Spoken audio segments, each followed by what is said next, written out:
So we are here on Sunday morning of the show. I hope there's some stuff left to show you. It was really busy, and there's some pretty cool things here.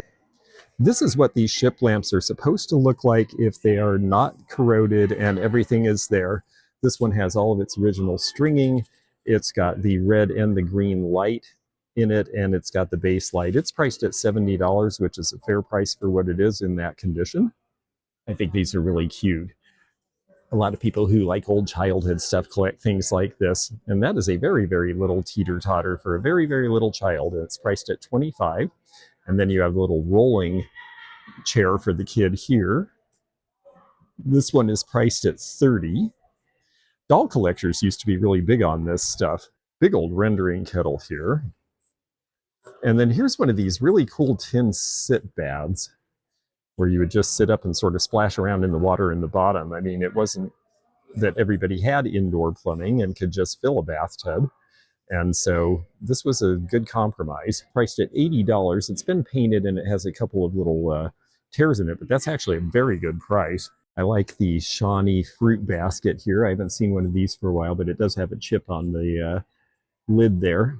But that was a very fun bowl in the Carmen Miranda days back in the 40s when they made those. Cute old picture, and that is one by Harrison Fisher.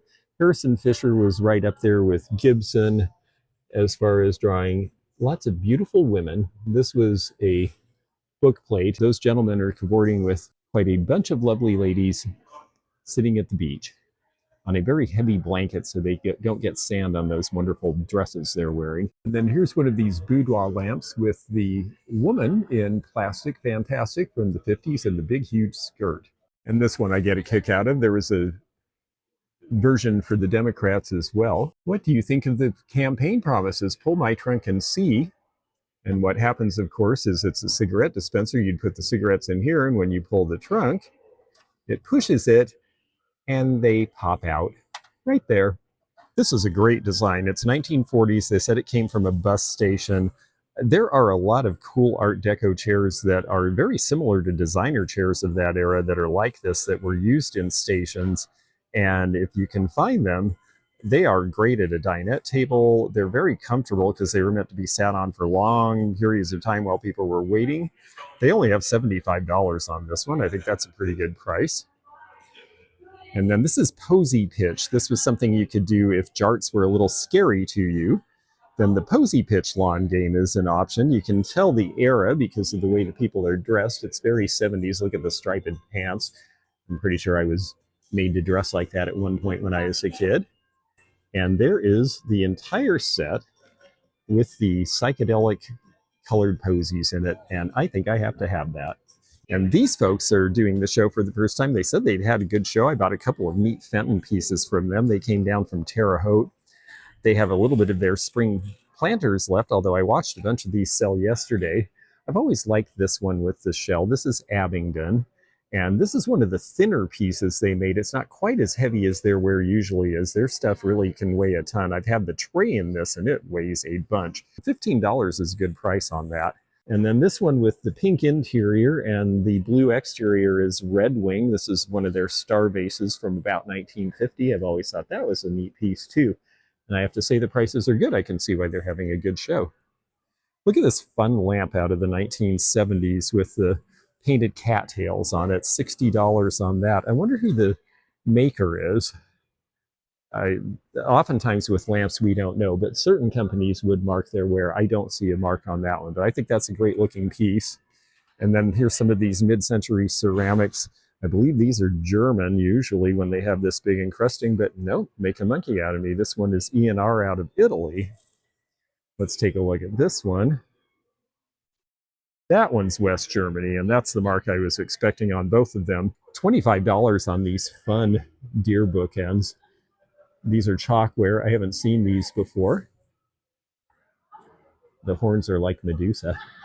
I always like Hobey jewelry, and she has a nice piece here with the mark on the back, the flower basket. But she has some wonderful pieces here, and she brought them for appraisal yesterday. We were able to figure out that this one was Francis Jones, and you can see the corn people in the motif. This is piece that these sell for several $100s. This one we had to figure out together because I couldn't make out the signature either, but Anne Forbes, a Santa Fe artist, is actually the one who makes these. This is very typical of her construction style, and it's very heavy for its size. A nice lapis. Both of these are going to be worth in the, they've got them priced both at about 400, and both of them are worth about that. And she has a nice grouping of Fenton here. Like I said, I got a couple of pieces myself. Little Salterini table set here for $50. She was a little worried because she brought some more mid-century looking pieces, but she said the show's actually done really well for her. There are customers for all sorts of things that come to this show. It's not strictly primitives and farm stuff, although there's some great primitives and farm stuff. Little Joseph figurines girl here. She's a belle. I really like this wooden basket. Somebody made this all by hand, and look at the amount of detail that went into it.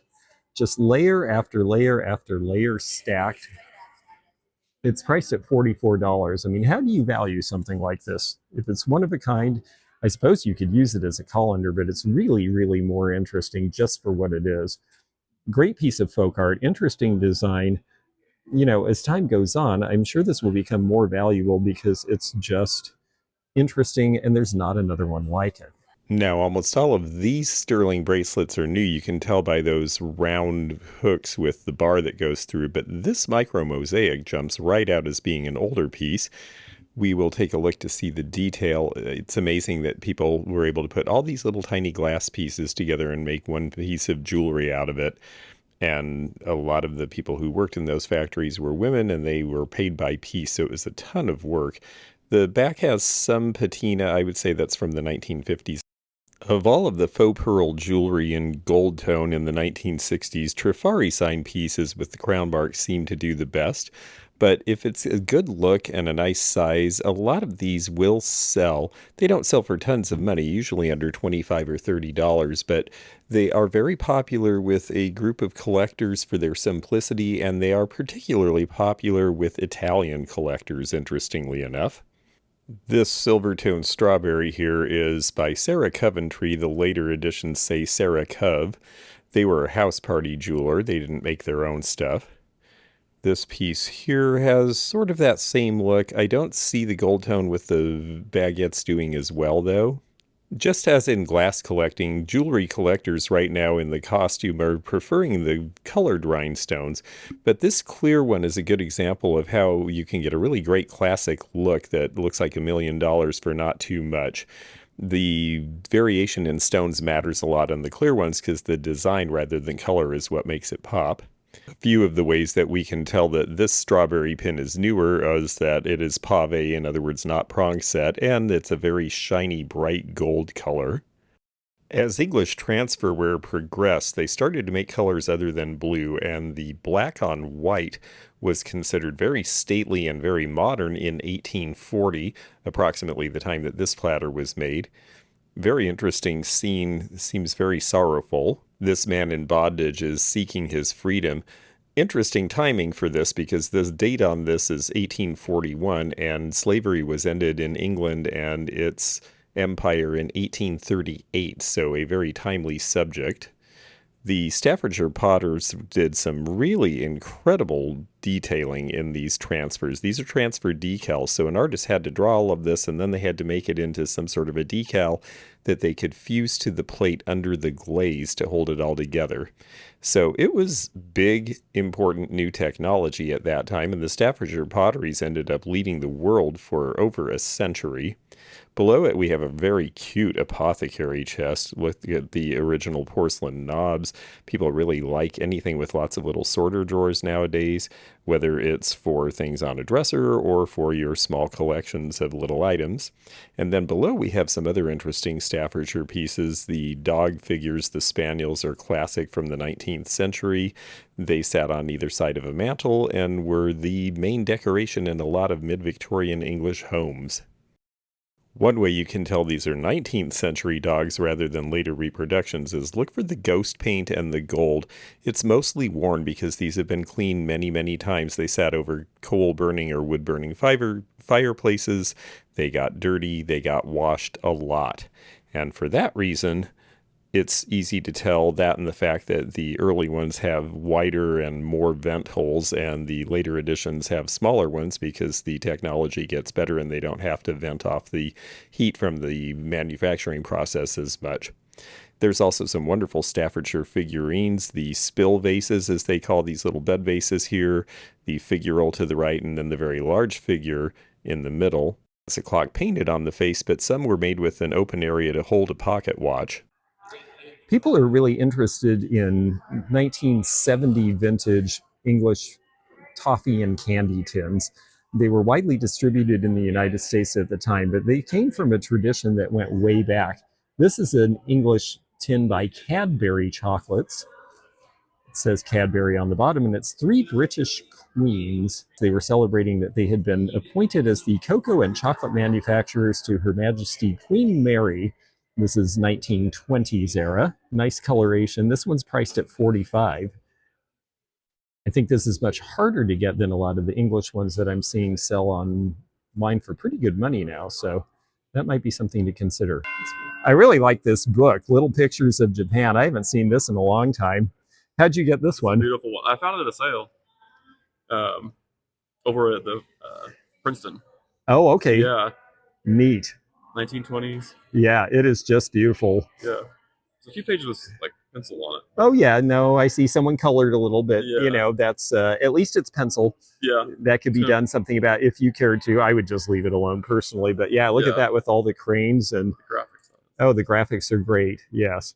Yeah, it's a fairly famous book. I've seen it before, but I haven't seen it for a long time. I think it was done in the 30s, wasn't it? Oh, 1925. Yep. Bookhouse for Children, Friends of Moon and Wind. So were the Japanese poets called who wrote the tiny poems that comprise the greater parts of this book. Ah.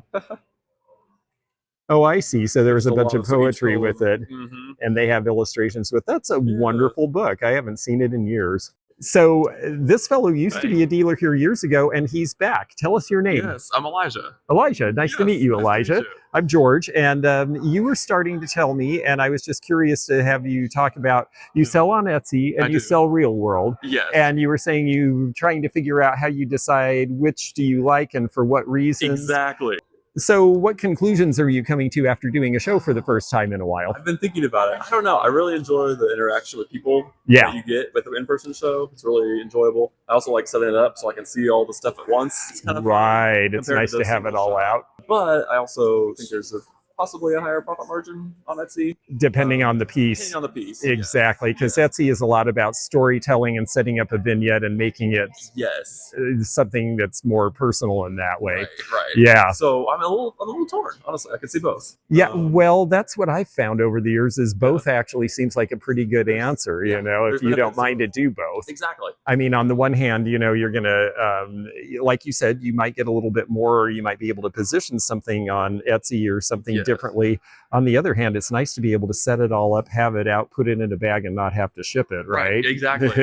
Shipping. Yeah, and it's not going to break. You're going to get paid. It's all right there. So, oh, well, that's good. Well, welcome back. It's nice to have you at the show. Yeah. Oh, you have an original lion sign. That's nice. Isn't that cool? That is. And it's nice that it is actually the original, as you can tell by the weight of it, and it's got the rivets in the right place, and they're the right color. Yes. That is so many cool. reproductions of these, I feel like, these days. So many reproductions of these days. Absolutely. Yeah. So it's nice to buy a real one. Yes. But the real ones, boy, they are selling for money now, aren't they? Yes. Oh, they are. Do you know where the seal test came from? I got that in an auction. I thought that was really neat. I like it too. No, I don't know for sure. It's funny because, yeah, the frame is definitely seal test, and then they actually had their graphics guy do it to match. Yes. And it popped in there, I'm trying to think what year. Oh, I see. It's changeable, yeah. So if they had other stuff, that's neat. Yeah. Snow cones 5 cents. Yeah. Milkshakes 25 cents. Yeah, this is from a while ago. I've had one with a dog, but I've never had the owl. Yeah, and I have to say the owl is just great because that chip carving, that really makes it. And then You got your clothes brush. Comes out, and then, yeah, that's the other thing, this strange sort of lateral brush here, you know. That's, you're right. The dog one is actually a dog coming out of a dog house, so a little different, okay. but I like your owl. Here's a neat wheelbarrow. They do get some pretty cool primitive stuff in this show, and all made of wood. You can see the way that it's joined here so that it could take the abuse of being rattled around and dragged over things. And so it had some flexibility. It's a really neat looking piece. One thing that is just so charming about primitives is the fact that they're handmade and people just used what they could. Look at the fly swatter. I think this might be one of my favorite things in this entire show. Just an elemental thing that we just sort of take for granted, and now they just sort of make them out of plastic. But somebody made this. They're asking $10. I'm going to be careful with it because it's kind of fragile, because it's nice and old, but it's got the screen here, and they just made a frame with, it looks like maybe pieces of felt or leather that they nailed together, and then a stick, and there's your fly swatter. I think that's just amazing, and $10 seems like a really great price for something like that, just for the novelty of it. An iron candlestick, somebody was very clever with that. The tin candlestick here is an older one, probably right around 1900, you know, before people had electric light. You had to have one of these by the bed, and here's your push-up so that it wouldn't get stuck down in the well there. And another fun handmade piece is this brown bench. I like the curved sides a lot. That would have been something that would have taken somebody extra time. It would have been a lot easier to just make straight, but they wanted curved, probably because it was more comfortable and also just because it had a little bit more of a look to it. And here's the sides of it. This looks like something that was made probably in the early 1900s at latest, because you see the big wide planks that they used. And Don here has some really cool stuff this time. I like the primitive carpenter's box. This is something that was handmade and has been painted and repainted and repainted. When you see these center panels that raise above, this usually is a 19th century form of construction. And this one has lots of nice drawers. Another thing he has that I think is really cool is this scooter. It's very unusual, and we're going to set it up where you can see what's the most unusual feature in just a moment. So we're going to look at the scooter a little more in depth. This is going to be from the 1920s, and look what it says on the side. It's ghost paint, but it is drink Coca-Cola, and it says it on both sides, and on the other side, if we can turn it around, it says drink Coca-Cola in bottles. Notice that this scooter has a well in it, and then back here is where you could put your other foot when you're pushing it. Why would it have a well in it that was separate?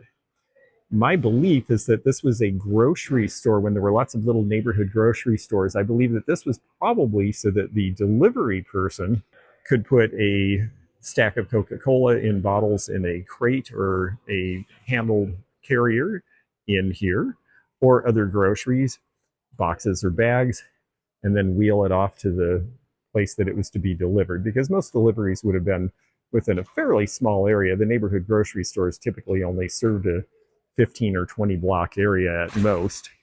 You can see the wheels are the old hard rubber, and they've had some life. This was found up in a barn, but it's a really unusual piece that I have not seen in this particular exact style before. They have it priced at $250. I have always been a fan of these American oak library tables. I like the oval with the square pedestals and that shaped bottom. I just think this is a neat looking design. They almost always have a drawer here. Some people will use them as desks, but they really were made for library usage, and they have $235 on that, which I think is a really good price considering it's all been redone.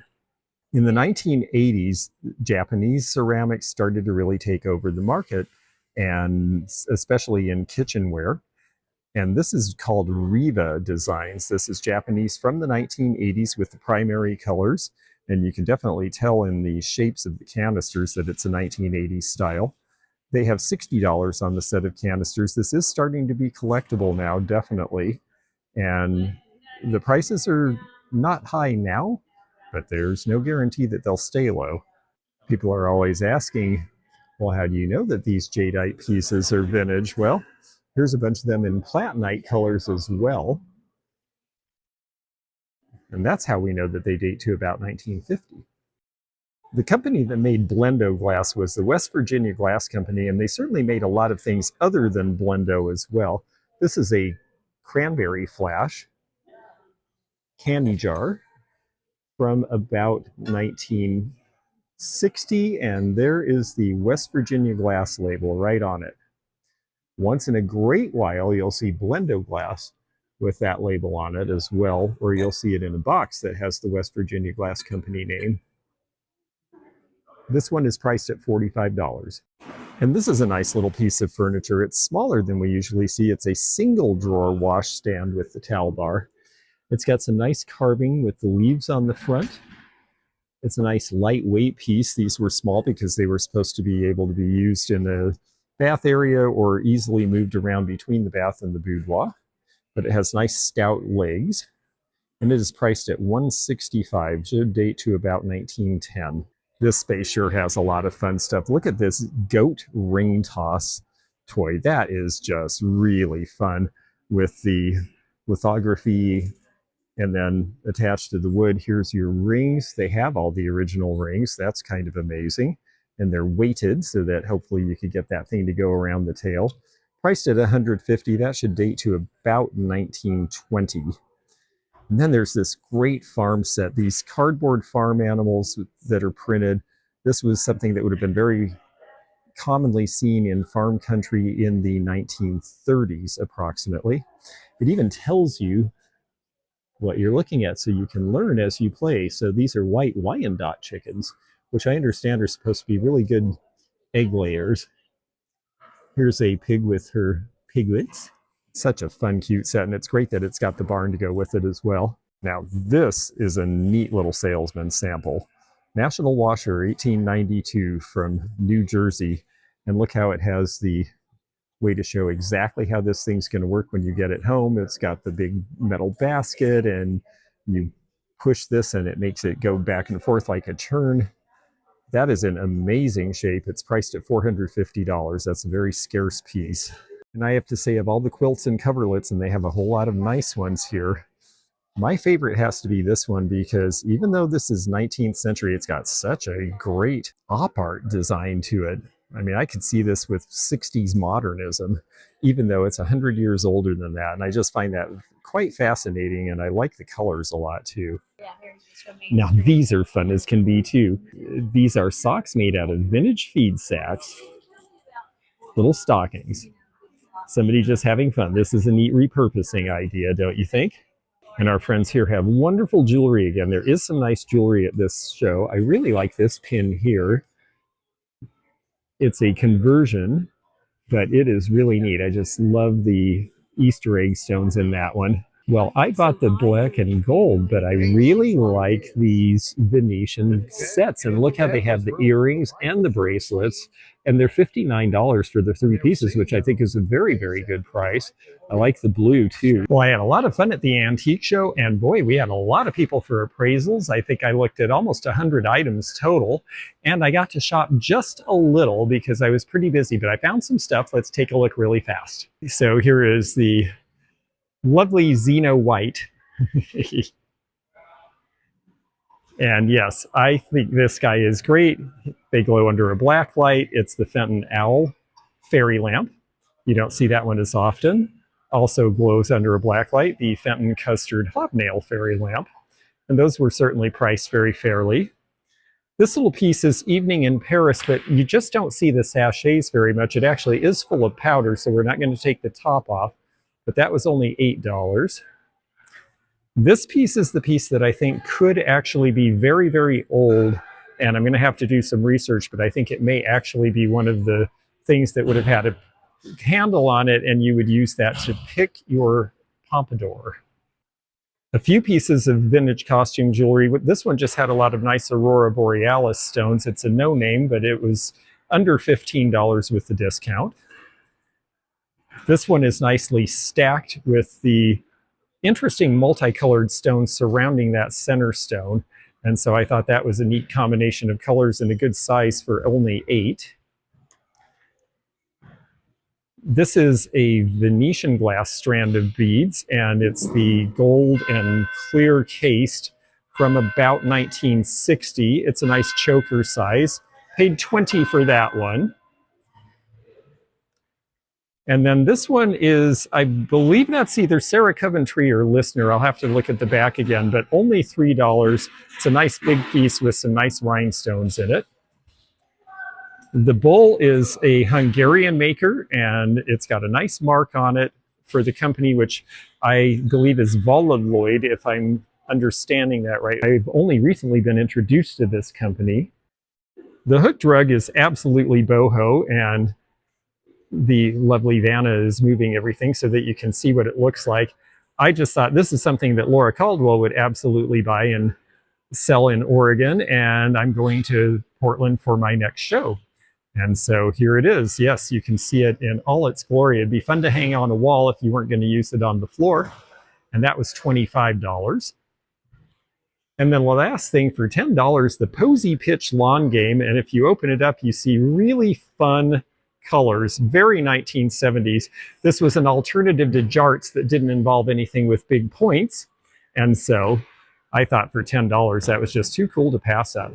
And one last cool item before we see everyone pack up, and that's this great old 1920s advertising wood cutout painted sign. This is the sort of thing we mostly see outside at this show. There's a bunch of dealers outside. Sadly, everybody's starting to get ready to pack up outside, so I'll have to come back later and show you more of this incredible fun show and this great town. In fact, you can see a little bit more about it. If you're not already on the Antique Nomad Shorts channel, we'll go over there and we will have a fun video showing some of the fun people who come to New Harmony and what it's like to be in this amazing historic town. If you enjoyed this video, check out this one. Also, click thumbs up to like this video and check the description for information about our Patreon, our memberships. We've got a lot of different levels with different perks and bonus videos and early content. Also, please do check out our website, theantiquenomad.com, for appraisal help. And we'll see you again for more adventures in the antique and vintage community soon. Bye for now.